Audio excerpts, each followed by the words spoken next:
A very beautiful evening everyone. On behalf of the entire school community, Sri Sai Srinivasa High School, myself Vinita and I am Ashrita of class 9, warmly welcome you all to the farewell ceremony of our beloved classmates. Today we gather to celebrate a bittersweet moment, the farewell. As we stand here, we are filled with a mix of emotions, happiness, sadness, nostalgia and excitement. Your presence here today means the world to us. To our parents, we are honored to have you with us today. Your presence adds immense value to this momentous occasion. To our beloved principal, Sir Shri KGS Sai Baba Sir, as the pillar of our institution, you have been a constant source of inspiration and guidance to us. To our revered teacher, your guidance, mentorship and dedication have shaped these young minds into capable and confident individuals. We salute your tireless efforts. And to our dear class students, 10th class students, today we celebrate your achievements, your friendships and the memories you have created within the school walls. We are proud of each and every one of you. We are happy to have shared so many unforgettable moments with our friends. We are sad to see them go, but we are also excited to see the amazing things they will achieve in the future. Without a further ado, let's start this program with a devotional dance performance by our students of class 9th and 10th. So please welcome them.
கண்கள் கண்களா கண்ணிருந்தும்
invite our beloved principal sir, Sri KGS Sai Baba sir, onto the stage.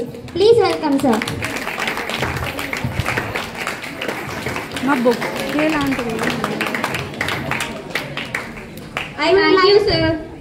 I would like to invite our school HM Sri L Ramesh sir onto the stage. Please welcome sir.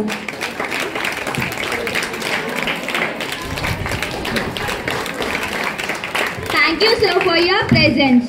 I would like to call Sri KGS Sai Baba sir to speak a few. ముందుగా నన్ను కన్న తల్లిదండ్రులకు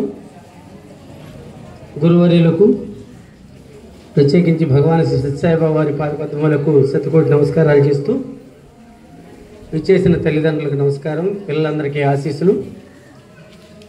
మొట్టమొదటిగా మన పాఠశాలకి ఒక ఆనవాయితీ ఉంది.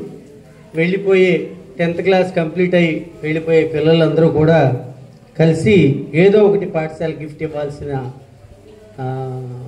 ఆనవాయితీ అలవాటు అయిపోయింది. మొట్టమొదటిగా ఈ సంవత్సరం పాఠశాల విద్యార్థులు లైట్స్, సోలార్ లైట్లు అరేంజ్ చేయడం జరిగింది. 33,000 రూపాయలతో సోలార్ లైట్స్ అరేంజ్ చేయడం జరిగింది. ఈ సోలార్ లైట్లు ఫస్ట్ మొట్టమొదటి నేను ప్రారంభిస్తాను, తర్వాత ఎస్పీఎల్, తర్వాత జీపీఎల్, తర్వాత క్లాస్ టీచరు వాళ్ళు తలొకటి 5 లైట్లు అరేంజ్ చేయడం జరిగింది. 5టిని ఇప్పుడు ప్రారంభిద్దాం. ముందుగా అసలు నేను ఇక్కడ చదవడానికి కారణం సాయిబాబా సార్ గారు. ముందుగా అసలు మా పేరెంట్స్ వచ్చి మా 3 పిల్లలు అనగానే సార్ నాకు ఫ్రీ ఎడ్యుకేషన్ నాకే ఇస్తానన్నారు, ఫ్రీ ఎడ్యుకేషన్. Thanks sir. నాకు ఎస్పీఎల్గా నేను బాగా చేసాను లేదు నాకు తెలియదు, కానీ ఇట్లా ఉన్నానంటే మాత్రం ప్రతి టీచర్ నాకు హెల్ప్ చేశారు. Jyoti miss, Suguna miss, NS miss, social sir, Ramesh sir, Gandhi sir, ప్రతి టీచర్ నాకు వెనక నుంచి ఎలా చేయాలి, ఏం చేయాలి చెప్పారు.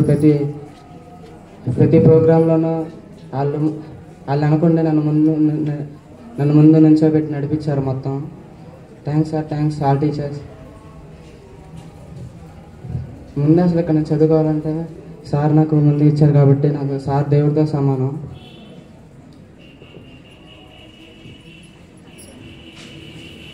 Thanks sir. సివిల్ ఇంజనీర్ అవుదాం అనుకుంటున్నాను. సాఫ్ట్వేర్. ఏం ఇంజనీర్.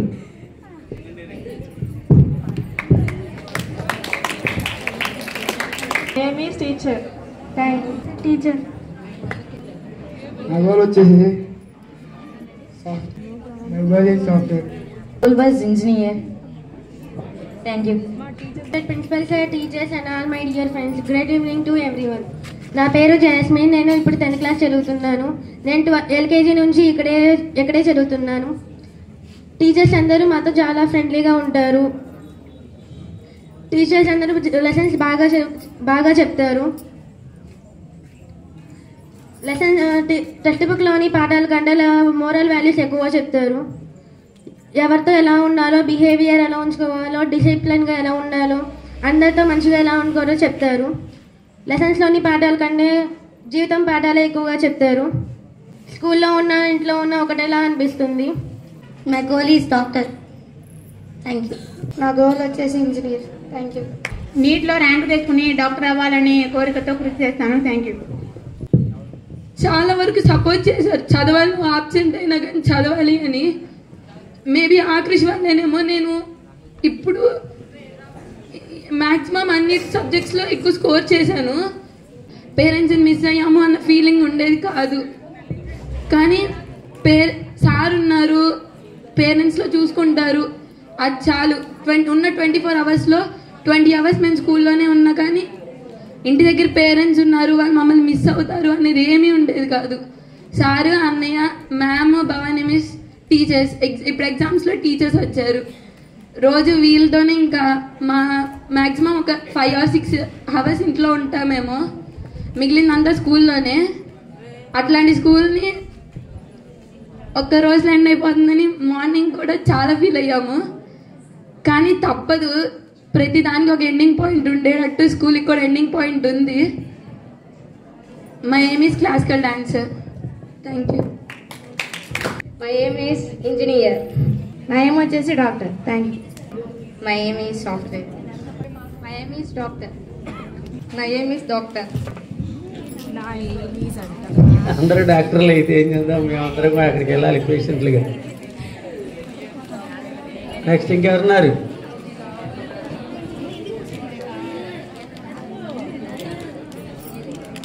వచ్చేసరికి engineer.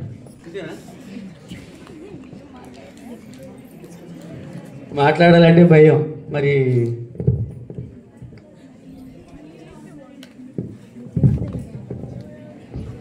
Gauri. My name is engineer. Thank you. My name is doctor. Teachers అందరూ మాతో కలిసిమెలిసి ఫ్రెండ్లీగా ఉండేవారు. నా ఏం వచ్చేసి సాఫ్ట్వేర్ ఇంజనీర్. నా goal is police. My goal is IPS. సోనామీస్ గారు ఐపీఎస్ అవ్వమంటారు. సోనామీస్ గారి కోసం ఐపీఎస్. ఒకటి, ఎప్పుడూ కూడా గుడ్ లెర్నర్గా ఉండాలి. మన జీవితం చివరి దశ వరకు ఏదో ఒకటి నేర్చుకుంటూనే ఉండాలి. The world is going very fast.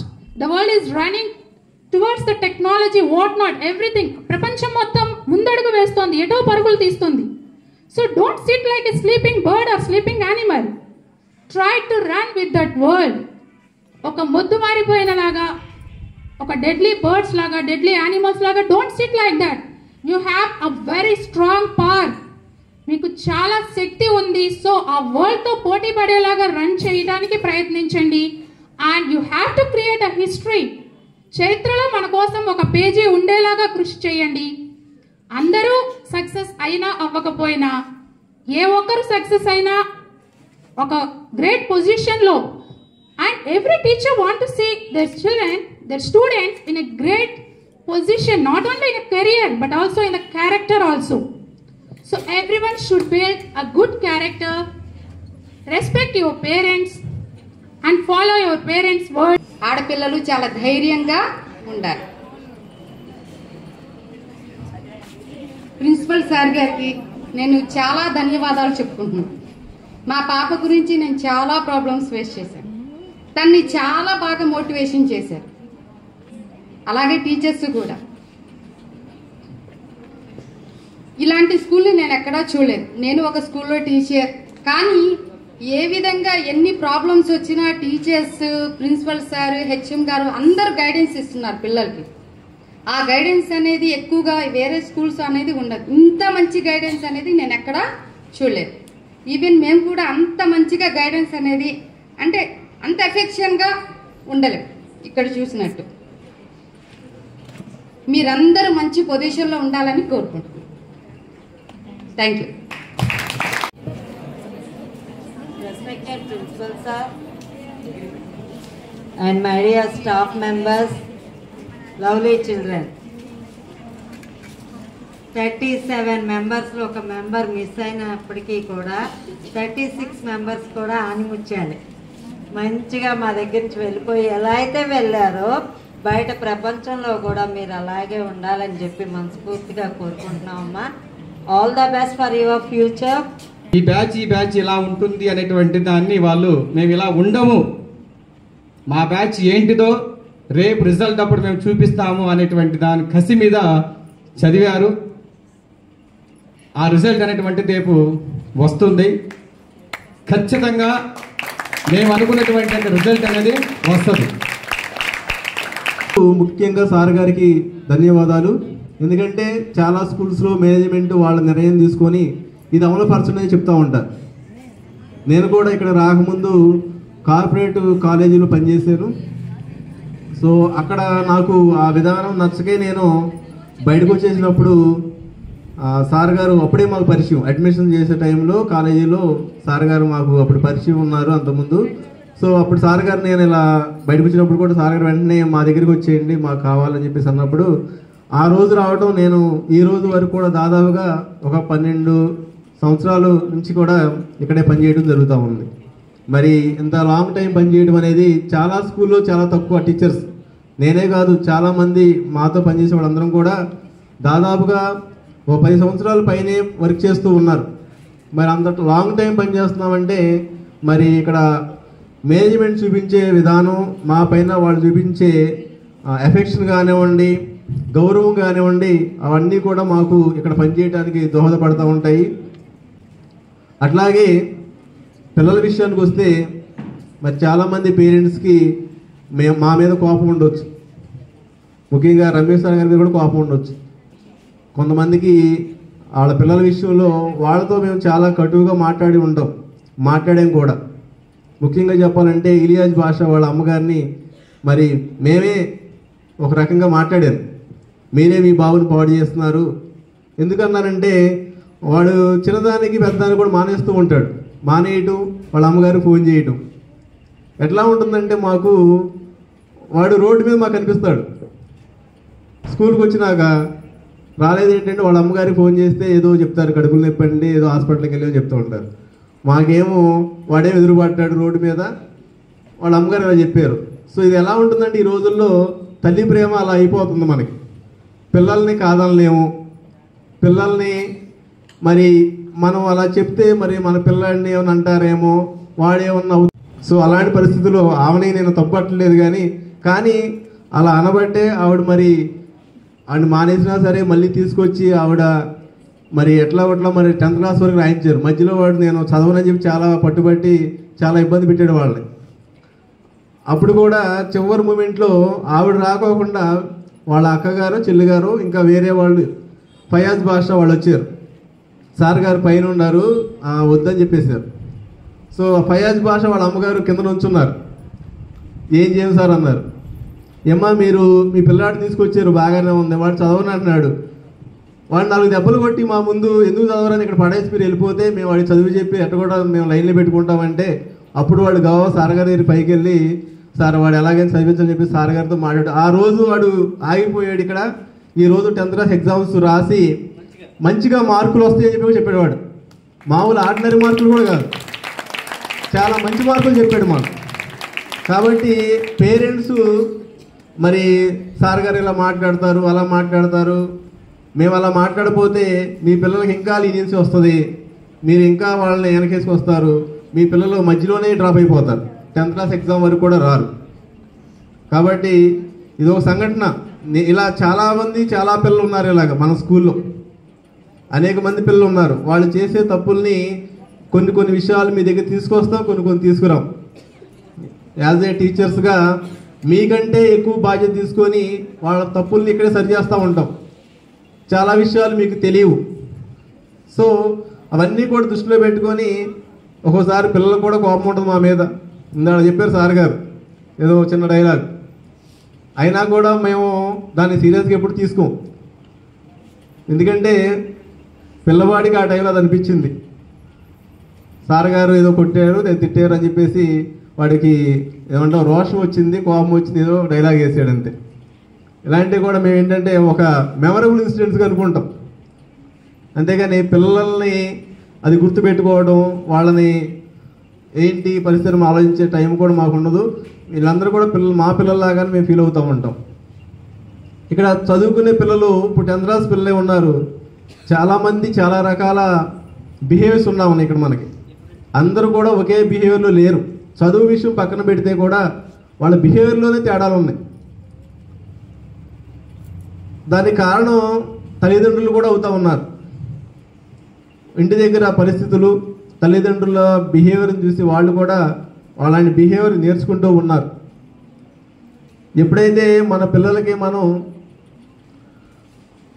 గురువుని గౌరవించే పరిస్థితి మనం నేర్పించకపోతామో డెఫినెట్గా మన పిల్లల్ని మనమే పాడు చేసినట్లే. పూర్వకాలంలో మరి చదువుకున్న వాళ్ళు అందరూ కూడా ప్రయోజకులు అయ్యారు. మీరు గమనిస్తే కనుక ఒక 10 సంవత్సరాల క్రితం చదువుకున్న వాళ్ళందరూ కూడా ప్రయోజకులు అయ్యారు. ప్రయోజకులు అవ్వడం ఉద్యోగాలు రావడమే కాదండి. ఇక్కడ చదువు నాట్ ఫర్ ద జాబ్. చదువు అనేది ఉద్యోగం కోసం మాత్రం కాదు. చదువు అనేది మన బ్రతుకు నేర్పడం కోసం చదువు నేర్పిస్తున్నాం తప్ప చదువు ఒక ఉద్యోగం చేయడం కోసం కాదు. చాలామంది పేరెంట్స్ బాధపడుతూ ఉంటారు, అయ్యో మా అబ్బాయి చదువుకున్నాడంటే ఉద్యోగం రాలేదండి. ఉద్యోగం కోసం ఎవరు చదివే ఎక్కువగా ఆనందపడేటట్టుగా వీళ్ళు రిజల్ట్ తెస్తారని నేను మనసా వాచా కోరుకుంటున్నాను. ఎందుకంటే మా టీచర్స్ మీ పిల్లల కన్నా అధికంగా కష్టపడ్డారు. నిజంగా మా టీచర్స్ రాశారు ఎగ్జామ్స్, మీ పిల్లలు కాదు. మా టీచర్స్ ఆదివారం ఎవరికైనా క్లాస్ వేయకపోతే ఆదివారం ఎవరికైనా క్లాస్ అయిపోతే నాకు ఎందుకు వేయలేదు క్లాస్ అని పోట్లాడి అడిగి తీసుకున్న టీచర్స్, సెకండ్ సాటర్డే లేకుండా, ఆదివారం లేకుండా, పండగలు లేకుండా, సంక్రాంతి సెలవులు లేకుండా, దసరా సెలవులు లేకుండా ఎంతో కష్టపడి వర్క్ చేశారు. దరిదాపుగా అందరూ మంచి మార్కులతో పాస్ అవుతారు. 500 అబోవ్ 50% మెంబర్స్కి 500 అబోవ్ వస్తుందని ఎక్స్పెక్ట్ చేస్తున్నాం.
తల్లి, ఈ సంవత్సరం మీరు 10th రాసిన వాళ్ళు ఎవరైతే ఫస్ట్ మార్క్ తెచ్చుకుంటారో ఆడాళ్ళ మగవాళ్ళు మరి ఎవరికైనా 10,000 రూపాయలు ఇవ్వాలని మన సాయి గారితో చెప్పడం జరిగిందమ్మా.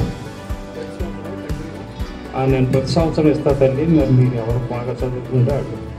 ఓకే, థ్యాంక్ యూ అండి. I'm very proud to announce Best SPL of the academic year 2024-25 by Harshit Sai, Erram Sethi Harshit Sai.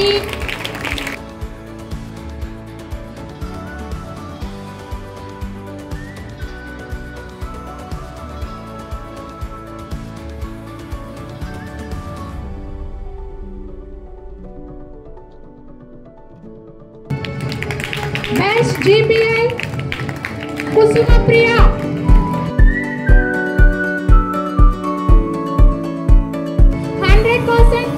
Attendance for the academic year 2024-25. Jasmine Patel Jasmine. Best outgoing student also be Jasmine.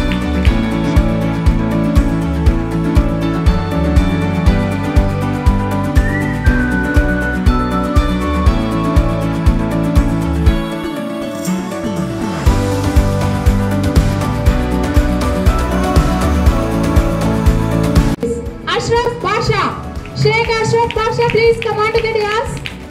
Parents, please.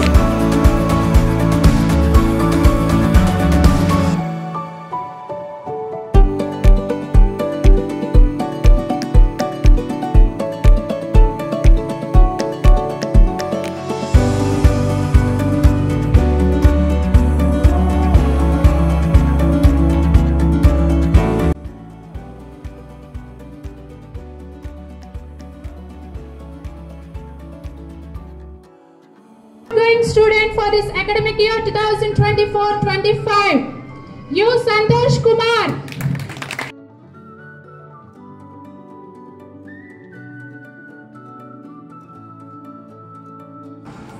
మనం చదివినటువంటి school ఏదైనా కావచ్చు, మనకి విద్య నేర్పించినటువంటి గురువులు, వాళ్ళపై మనం చూపించేటువంటి గౌరవం, వాళ్ళకు ఇచ్చేటువంటి అభిమానం, ఇవన్నీ కూడా విద్యార్థి జీవితంలో ముఖ్యమైనటువంటివి. ఇప్పుడు మనం మాట్లాడుకోవాల్సినటువంటి మాటల్లో చాలా వరకు నా ముందు మాట్లాడినటువంటి వక్తలు మాట్లాడడం జరిగింది.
టెక్నికల్ అంటే ఏంటి?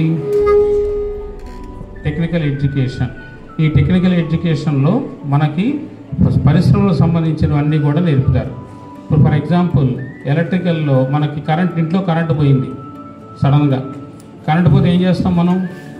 ఇమీడియట్గా ఫస్ట్ చెక్ చేసేది ఫీజులు చెక్ చేసుకుంటాం, ఫీజు ఉందా లేదా తెలిస్తే.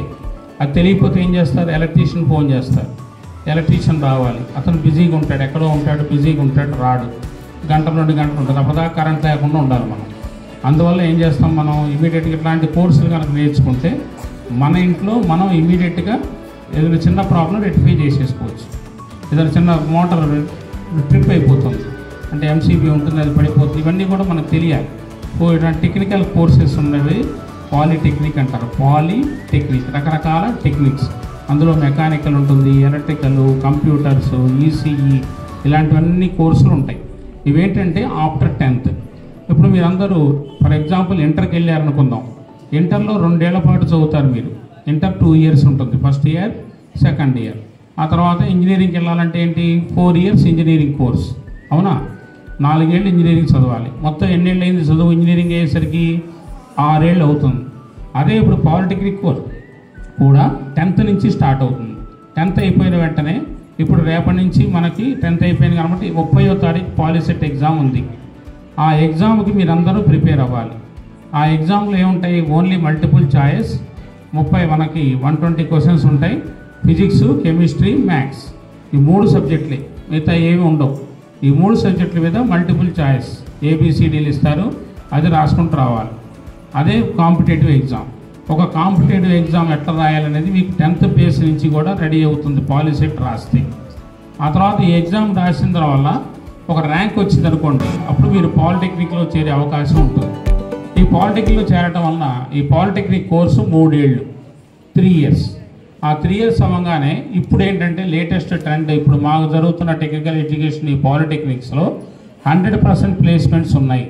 ఇప్పుడు ప్లేస్మెంట్స్ అంటే ఏంటి? ఇంజనీరింగ్ కాలేజీలో ప్లేస్మెంట్స్ ఉంటాయి. మీరు 4th year చదివేటప్పుడు అన్ని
నేలకందే